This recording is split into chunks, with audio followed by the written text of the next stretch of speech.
Welcome back to the channel. Now, there's a video that's surfacing around. She's of a white nationality.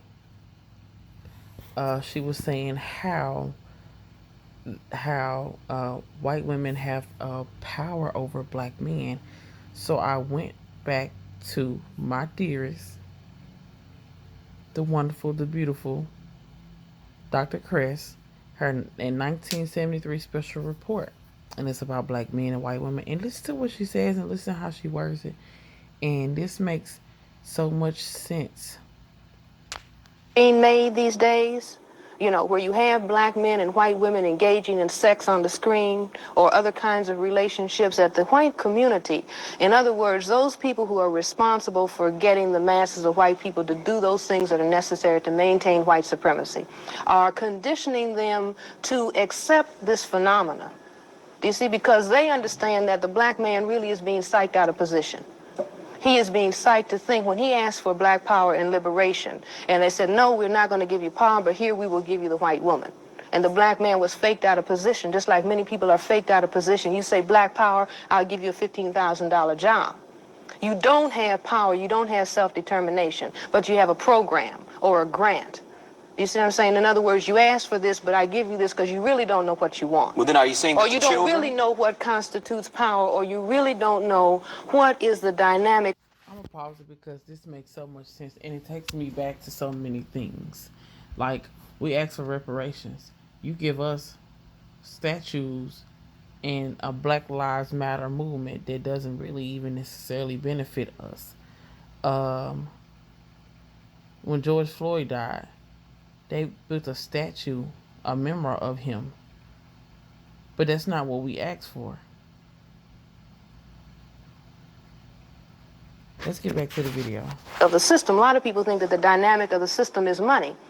Money is not the dynamic of the system. White supremacy, or the maintaining of white power throughout the world, when whites are outnumbered 9-1 by non-white people, is the name of the game. Color is the name of the game. But we don't, I say that across the board and around the world, non-white people have not understood the significance of the color dynamic, and how white people have taken something that they are very intimately concerned about. I say that the fact that they cannot produce color, that they have decided that they're going to dominate everybody else who has this genetic capacity, who can genetically annihilate them.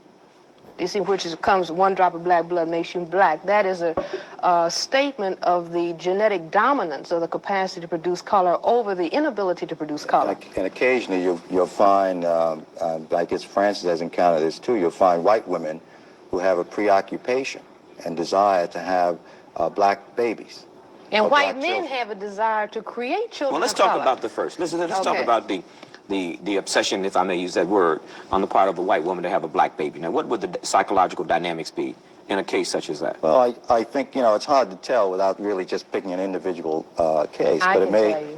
Go ahead, Francis. Well, can you, have you ever had a case? Yes, I know black psychiatrists who say that white women don't say this to white therapists. To have black babies. But white women will say this to a black psychotherapist. I want to have a black baby. Why? I say why? Because white people, if we look at the skin color white is the genetic inability to produce color. It is a genetic deficiency state. It is a form of albinism.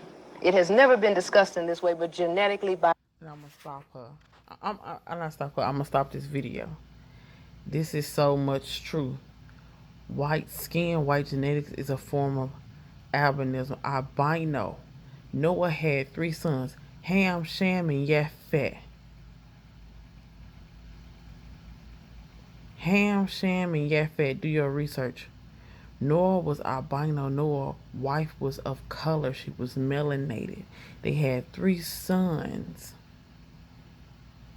Japheth was albino. That's where white people come from. But albino is not necessarily white. Somebody's womb was infiltrated and started whiting that out. Let's get back to the video. It's so much truth in this video, y'all. Logically, this is what it is.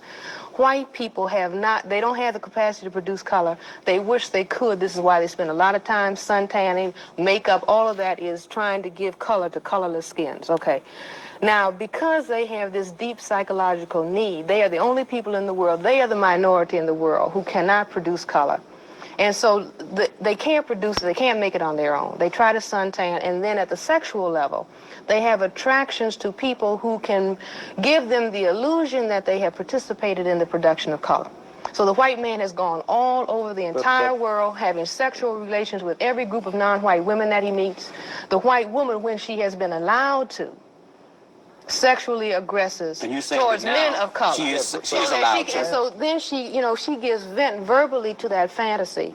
I want to have a product of color because this is the one thing that I can't Francis, do. how much is color the issue? I think that... You can't move No, I without know color. okay, but what I'm trying to do is bring in other elements. That is, there's also, I've seen in some of these women a desire sort of to play a model role, or a really superhumanistic one. That is, they want the world to be colorblind, so they want to get involved in producing, black children and raising them. If they want the world to be colorblind, what is the focus on color all about?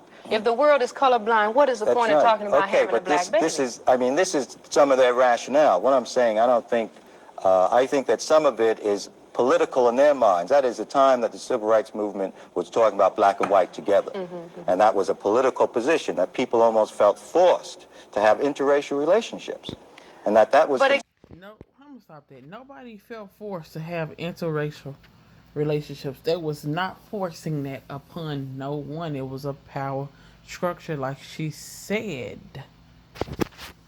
Yeah, who felt forced to have interracial relations? Well, may I ask the question? Both blacks and whites. May I ask the question? They were both involved. You did quite a number of investigative studies. I remember reading one in Jet magazine on the interracial relationships in the South during the Civil Rights Movement. Is that correct? Yeah. Now, wasn't there, or was there, or is there a phenomenon of black leaders and white women?